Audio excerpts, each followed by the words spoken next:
Hello student, आज का हमारा टॉपिक है सॉलिड स्टेट।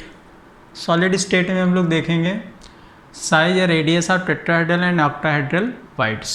ठीक है, तो इसमें सबसे पहले हम लोग radius of tetrahedral and octahedral wide में सबसे पहले देखेंगे रिलेशन बिटवीन, या सीधे सीधे देख लेते हैं radius of octahedral wides,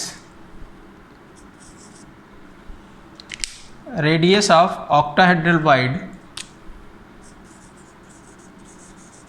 radius of octahedral wide and radius of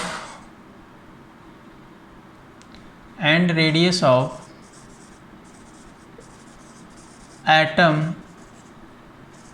in close packing. यानी कि ऑक्टाहेड्रल वाइड के अंदर, ऑक्टाहेड्रल वाइड जो होता है उसके अंदर कितने रेडियस का एटम उसके अंदर एंटर कर सकता है, उसका साइज़ हम लोग या उसकी रेडियस हम लोग मेज़र करेंगे। ठीक है, तो इसमें देखिए ऑक्टाहेड्रल वाइड में आप जानते हैं ऑक्टाहेड्रल वाइड का फॉर्मेशन कैसे होता है। ऑक्टाहेड्रल वाइड का फॉर्मेशन 6 बॉल्स या 6 एस्फीयर, जब किसी एक एटम को इनक्लोज करते हैं राउंड से, तो वहाँ ऑक्टाहेड्रल वाइड्स का फॉर्मेशन होता है। ठीक, तो हम ऑक्टाहेड्रल वाइड की एक टीएस ले लेते हैं, टीएस। ठीक है, तो वहाँ पर क्या होगा, अगर हम लोग टीएस लेंगे तो देखिए यहाँ पर ये ऐसे 4 टचिंग बॉल्स, ऐसे ये जो आपका फिगर आएगा 2D इसका, वो कुछ ऐसे आएगा। देखिए एक ये और कुछ एक ये जो है, ये कैसा है, इस पर एक बॉल होगा, एक इसके अंदर होगा, लेकिन हमने इसकी एक टीएस ले ली। तो यहाँ पर एक कितनी रेडियस का स्फीयर यहाँ पर मिनिमम इंटर करेगा, उसकी हम लोग रेडियस फाइंड करेंगे। ठीक, तो देखिए यहाँ पर ये इसका पॉइंट सेंटर है, इसको हम ऐड करेंगे, ऐसे ऐड करेंगे इस तरह से। ठीक है, अब देखिए यहाँ पर इस डायगोनल्स को हम लोग आपस में ऐड करते हैं। तो यहाँ पर देखिए आप, अगर हम देखें तो इस स्फीयर की कैपिटल जो वाला स्फीयर है, इसकी रेडियस हम लोग रेडियस ऑफ स्फीयर देख लें, रेडियस ऑफ स्फीयर कितनी होगी, कैपिटल आर। ठीक है, रेडियस कैपिटल आर होगी, और रेडियस ऑफ वाइड कितनी होगी, अगर हम वाइड की रेडियस देखें, रेडियस ऑफ वाइड कितनी होगी, स्मॉल आर। ठीक, यानी ये जो बड़ा यहाँ पर मैंने एटम्स जो लिखा था, यानी यहाँ पर आप स्फीयर है ना, स्फीयर आप क्लोज पैक भी कह सकते हैं। तो ये देखिए क्लोज पैकिंग स्फीयर्स हैं, और उसके अंदर जो वाइड है, वाइड के अंदर जो आपका स्फीयर होगा या जो कोई एटम उसके अंदर एंटर करेगा, उसकी रेडियस कितनी होगी। ठीक है, चलिए देखते हैं भाई, ABC ये ले लेते हैं। अगर ये क्या है, एज लेंथ है, और सारी एज लेंथ क्या है, ए है, ये भी एज लेंथ ए है, सारी एज लेंथ ए है। यहाँ पर इसकी रेडियस कैपिटल आर होगी, ये देखिए रेडियस है, और यहाँ पर ये आर और ये आर है ना, यानी 2R यहाँ पर रेडियस होगी, क्योंकि इसका हम लोग डायमीटर लेते हैं। ठीक, अब यहाँ पर अगर हम लोग देखें right angle triangle, for right angle triangle के लिए हम लोग पाइथागोरस, देखिए राइट एंगल बन रहा है ये। ठीक है, तो पाइथागोरस इक्वेशन यहाँ पर अप्लाई कराते हैं, ABC। ठीक है, तो यहाँ पर देखिए क्या आएगा, AC square is equal to AB square plus BC square. ये भी देखिए ये क्या है, ये किसकी वैल्यू A है, तो यहाँ पर ये आ जाएगा A स्क्वायर प्लस इसकी भी वैल्यू A स्क्वायर, यानी क्या आएगा 2A स्क्वायर, या यहाँ पर जो AC आएगा वो कितना आएगा, रूट ए, कितना आएगा, अंडर रूट 2a। ठीक है, अब देखिए √2a आ गया, और यहाँ पर आपको पता है कि AC की जो वैल्यू है जनरल देखें r स्मॉल r, यानी AC यहाँ पर कितना है capital R plus capital R plus small r, यानी 2r प्लस 2 स्मॉल r, यानी कितना हो जाएगा 2r प्लस r, ये वैल्यू आ जाएगी। बोलो भाई AC की वैल्यू कितनी आ गई, ये आ गई। और AB की वैल्यू भाई कितनी है यहाँ पर देखिए, चूंकि AB कितना है आपका देखिए 2r यहाँ पर होगा, कितना है 2r। ठीक, अब हम लोग क्या करेंगे, AC को AB से डिवाइड कर देंगे, इसलिए AC upon AB is equal to, देखिए कितना आया यहाँ पर, ये कितना आया, इसकी वैल्यू देखिए AC की वैल्यू कितनी है, ये है, और ये कितना है AB है। ठीक है, ये कितना है AB होगा, मैं देखिए 2r या A, तो यहाँ पर देखिए हम लोग क्या लिख सकते हैं, यहाँ पर हम लोग लिख सकते हैं √2a अपॉन A, या फिर हम लोग इसको लिख सकते हैं क्या 2r plus r bye upon 2r, ये 2 कैंसिल, ये a कैंसिल, यानी √2 upon 1 is equal to r plus r by r। ठीक है, देखिए हम लोग इसको क्या लिख सकते हैं, इसको हम इधर लिख रहे हैं, तो r प्लस r, इसको हम लोग 1 लिख सकते हैं, 1 अपॉन r, इस वैल्यू को ये लिख सकते हैं, ये कितना आएगा √2/1, यानी यहाँ पर r upon r is equal to क्या आएगा √2 -1, और √2 की वैल्यू कितनी होती 1.414 -1, तो यानी यहाँ पर कितना आएगा 0.414, ये क्या आ गया r अपॉन r की वैल्यू, या हम इसको लिख सकते हैं, एक रिलेशन बना सकते हैं 414 कैपिटल R। ठीक है, यानी कहने का मतलब क्या हुआ कि जो ये रेडियस, इस जो ऑक्टाहेड्रल वॉइड में जो स्फीयर इंटर करेगा वो, या जो कैटायन इंटर करेगा उसकी जो रेडियस होगी स्फीयर की रेडियस के 0.414 टाइम होगी, है ना। तो so the radius of octahedral voids कितनी होगी 0.414 टाइम देन r। ठीक है, क्लियर हो गई बात। लेकिन ये जो रेडियस, एक चीज़ और यहाँ पर डिस्कस करते हैं, ये जो रेडियस आई, ये इसको हम लोग लोएस्ट लिमिटिंग रेडियस बोलते हैं। यानी लोएस्ट लिमिटिंग का मतलब मिनिमम कितने साइज का एटम इसके अंदर इंटर करेगा जो सभी बॉल्स को टच करता हो, ये खास है। तो मिनिमम कितना होगा आपका 0.414, ये रेडियस का एटम इसमें मिनिमम होगा, और मैक्सिमम कितना होगा एक रेंज में होता है। अभी हम रेशियो देखेंगे, रेडियस रेशियो, वहाँ पर हम लोग रेंज के बारे में भी देखेंगे। तो आप लोग यहाँ पर एक आपने क्या देखा कि इसकी रेडियस कितनी होगी और उससे स्फीयर की रेडियस में क्या रिलेशन है। ठीक है, चलिए अब हम बात करते हैं इसके आगे। ये तो क्या था आपका ऑक्टाहेड्रल का। अब हम बात करते हैं यहाँ पर टेट्राहेड्रल की। किसकी? टेट्राहेड्रल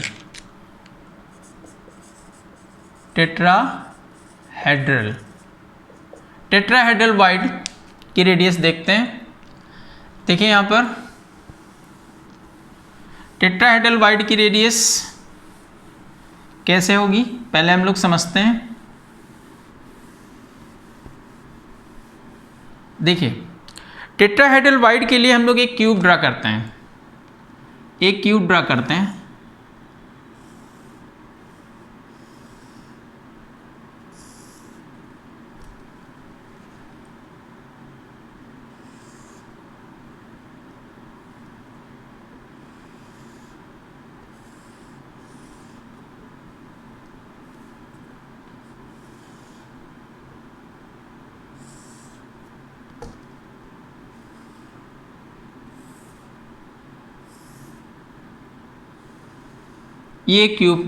हम लोगों ने ड्रा की। यहाँ पर देखिए क्या होगा, आपको पता है कि टेट्राहेड्रल वाइड का जो फॉर्मेशन होता है वो 4 बॉल्स आपस में जब टच करते हैं तो टेट्राहेड्रल वाइड का फॉर्मेशन होता है, 4 बॉल्स टच करेंगे। तो यहाँ पर देखिए, और जनरली टेट्राहेड्रल वाइड कहाँ पर बनता है, आपको पता होगा डायगोनल पर बनता है। कहाँ पर बनता है, डायगोनल पर बनता है। तो यहाँ पर हम लोग अल्टरनेट यहाँ पर बॉल्स सेट करेंगे, क्योंकि 4 बॉल्स यहाँ पर हमको सेट करनी है।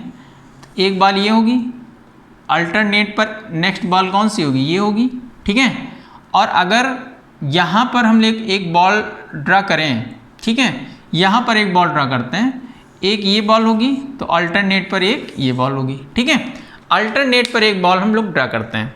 और देखिए इसको अगर हम लोग इसका डायगोनल्स को, यानी कि हम लोग फेस सेंटर्ड के डायगोनल को आपस में टच करते हैं ऐसे, ठीक।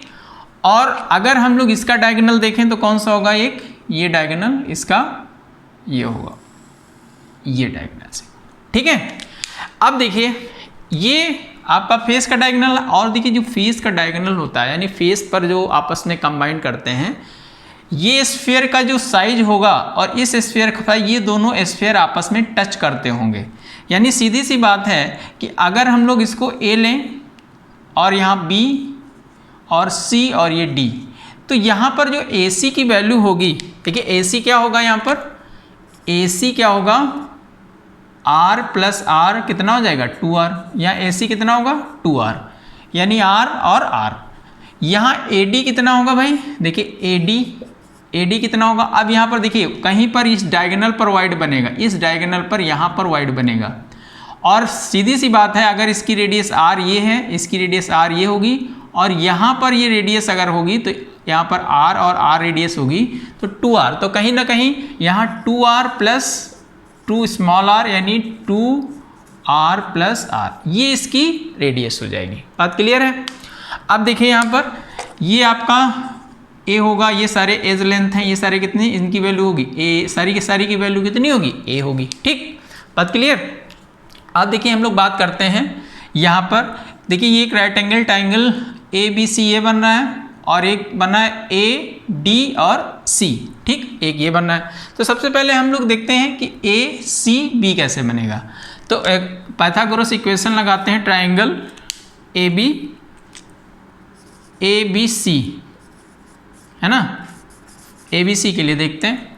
तो ABC का यहाँ पर क्या होगा भाई, AC square plus AC square is equal two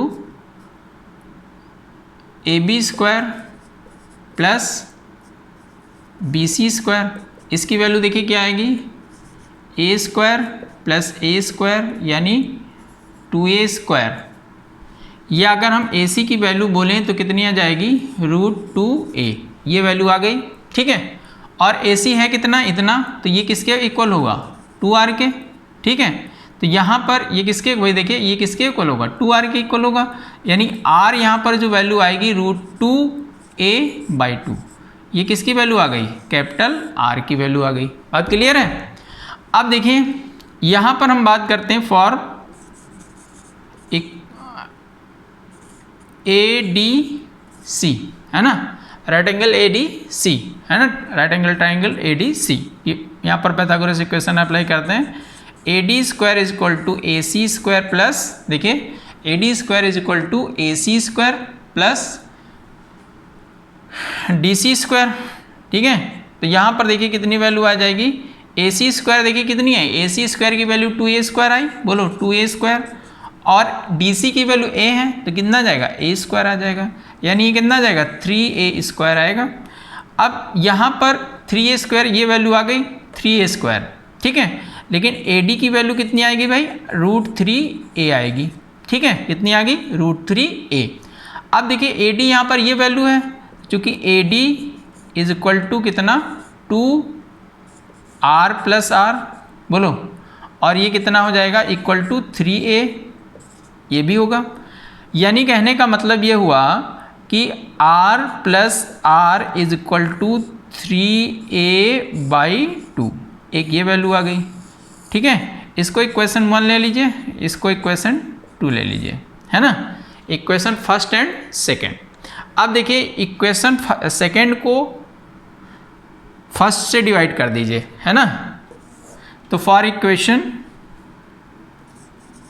equation second and first, यहाँ पर देखिए r plus r by r is equal to कितना आएगा, r यहाँ पर √3a/2 इंटू 2/2 √2a। देखिए 2 कैंसिल, a कैंसिल, तो r, और इसको हम लोग क्या लिख सकते हैं, 1 प्लस r/r लिख सकते हैं। इसका क्या हो जाएगा, √3/√2। देखिए इसको अगर हम लोग इधर की ओर ट्रांसफ़र करें तो r/r इज इक्वल टू क्या आएगा, √3/√2 इज -1। तो इसको हम लोग कह सकते हैं √3√2/√2, ठीक है। तो यहाँ पर कहीं ना कहीं r/r कितनी वैल्यू आ जाएगी, 1.732, √3 की वैल्यू -1.414, अभी आपने देखा 1.414। तो अप्रॉक्स यहाँ पर जो वैल्यू आएगी वो कितनी आ जाएगी भाई टेट्राहेड्रल के लिए, देखिए यहाँ पर 0.225 ये वैल्यू आएगी, यानी r इज इक्वल टू कितना आ जाएगा, 0.225 कैपिटल R, ये ठीक है, ये वैल्यू आएगी। और ये क्या है आपका लोएस्ट लिमिटिंग रेडियस, यानी ये भी लोएस्ट लिमिटिंग रेडियस है। यानी यहाँ पर जो टेट्राहेड्रल वाइड के अंदर जो एटम इंटर करेगा उसकी लोएस्ट रेडियस भाई कितनी होगी, 0.225, है ना। या ये कह सकते हैं कि अगर स्फीयर से इसका कंपैरिजन करें तो इसके कितने टाइम होगी, 0.225, स्फीयर के 0.225 के इक्वल होगी इसकी रेडियस, ठीक है। मैंने लोएस्ट वैल्यू क्यों लिखी, क्योंकि अभी देखिए यहाँ पर ये जो लिखा हुआ है ये कैटायनिक रेडियस हम भी कह सकते हैं और ये एनायनिक रेडियस है। हमेशा एनायन कैसा होता है, बड़ा होता है, और कैटायन कैसा होता है, स्मॉलर होता है, ठीक है। तो इस वजह से यहाँ पर हमेशा हम रेडियस में कैटायन को ऊपर लिखते हैं और एनायन को नीचे लिखते हैं। तो ये चीज़ आपको समझ में आ गई कि यहाँ पर कि ये इसकी क्या मतलब वैल्यू होगी। ये एक रेंज में होते हैं, अभी हम रेशियो देखेंगे, वहाँ पर हम लोग रेंज के बारे में डिस्कस करेंगे। तो गाइस ये आपका दोनों टेट्राहेड्रल वाइड और ऑक्टाहेड्रल वाइड के में हम लोगों ने देख लिया कि रेडियस में क्या रिलेशन है, ठीक है। अब हम लोग आगे मूव करते हैं और देखते हैं कि यहाँ पर रेडियस रेशियो क्या होगा। रेडियस रेशियो क्या होगा, क्या रेडियस रेशियो है ना, रेडियस रेशियो यहाँ पर क्या होगा,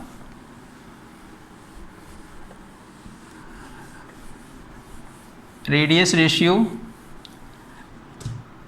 यहाँ पर क्या हम लोग देखने जा रहे हैं, radius ratio,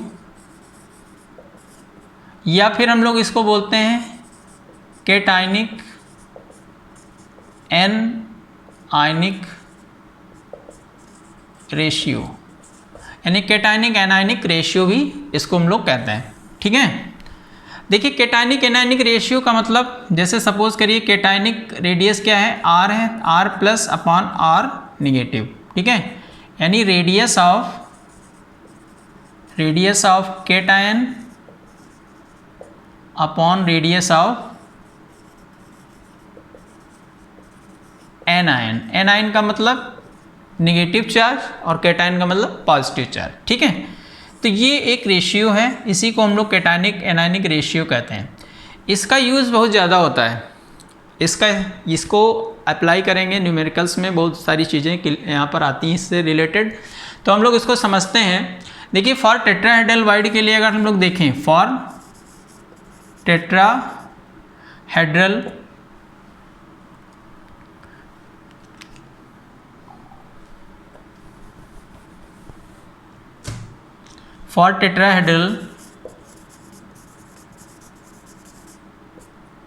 wide atom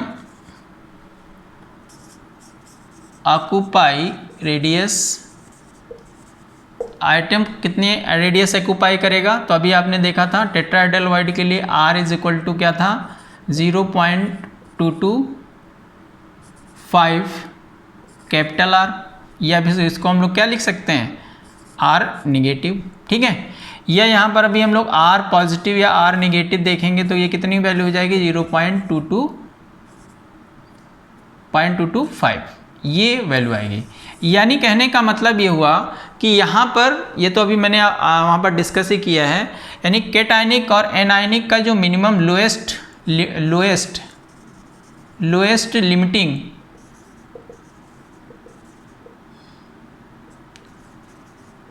limiting radius जो होगी वो कौन सी होगी, दिए रेडियस होगी। अगर इसकी हम लोग रेंज देखें, रेंज क्या होगी तो 0.2252 टू 0.414 ये इसकी रेंज होगी। यानी इस रेंज में जो टेट्राहेड्रल वाइड है उसके अंदर जो कैटायन की रेडियस हो सकती है मिनिमम इतनी हो सकती है और मैक्सिमम इतनी हो सकती है। इससे ज़्यादा रेडियस का एटम या इससे कम रेडियस का एटम इसके अंदर एग्जिस्ट नहीं करेगा। क्यों नहीं करेगा? क्योंकि रीज़न ये होगा कि अगर कैटायन इसके अंदर रेडियस कम होगी तो उसको टच नहीं करेगा, तो वहाँ पर कोई कॉन्सेप्ट नहीं रहता हमारा, जैसे हम लोग बात करते हैं कोऑर्डिनेशन नंबर की, ठीक है। और दूसरा जो आपका स्टेबिलिटी होगी क्लोज पैक्ड स्ट्रक्चर की या क्लोज पैकिंग की जो स्ट्रक्चर होगा उसकी स्टेबिलिटी भी नहीं रहेगी, है ना, ये स्टेबिलिटी ब्रेक कर जाएगी। तो इस वजह से यहाँ पर इसका जो रेंज होगी ये होगा। अब हम बात करते हैं यहाँ पर फॉर ऑक्टाहेड्रल वाइड, है ना, for octahedral wide atom occupy radius, atom कितनी रेडियस ऑक्यूपाई करेगा। तो यहाँ पर भी आपने देखा R प्लस और R निगेटिव जो वैल्यू होगी 0.414 होगी, या फिर अभी एक मैंने रिलेशन इक्वल किया है 0.414 R, है ना, R निगेटिव ये। तो यहाँ पर देखिए ये क्या है, लोएस्ट लिमिटिंग रेडियस LLR, है ना, ये लोएस्ट है। और अगर इसकी हम लोग रेंज देखेंगे तो कितनी होगी 0.414 टू 0.732, ठीक है। ये इसकी क्या होगी, रेंज होगी। इस रेंज में यहाँ पर एटम क्या करेगा, एग्जिस्ट करेगा, ठीक। आप करोगे कि ऐसा कैसे, देखिए अगर यहाँ पर सपोज करिए कि ये बॉल्स हैं, मैंने बात की है टेट्राहेड्रल में, अगर इसका साइज बड़ा होगा तो सीधी सी बात है ये इनको क्या करेगा, इनको रिपेल करेगा। तो यहाँ पर जो स्ट्रक्चर आएगा वो कुछ इस तरह से आ जाएगा, यानी ये बॉल्स इसको टच नहीं करेंगे।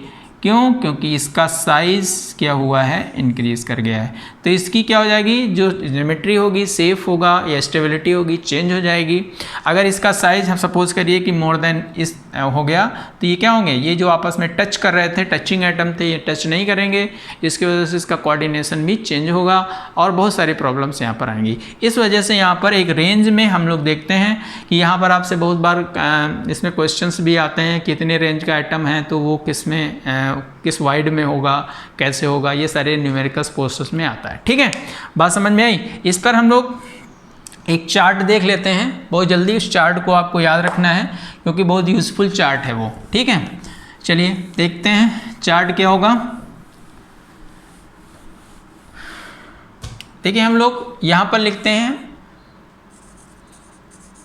Radius ratio range,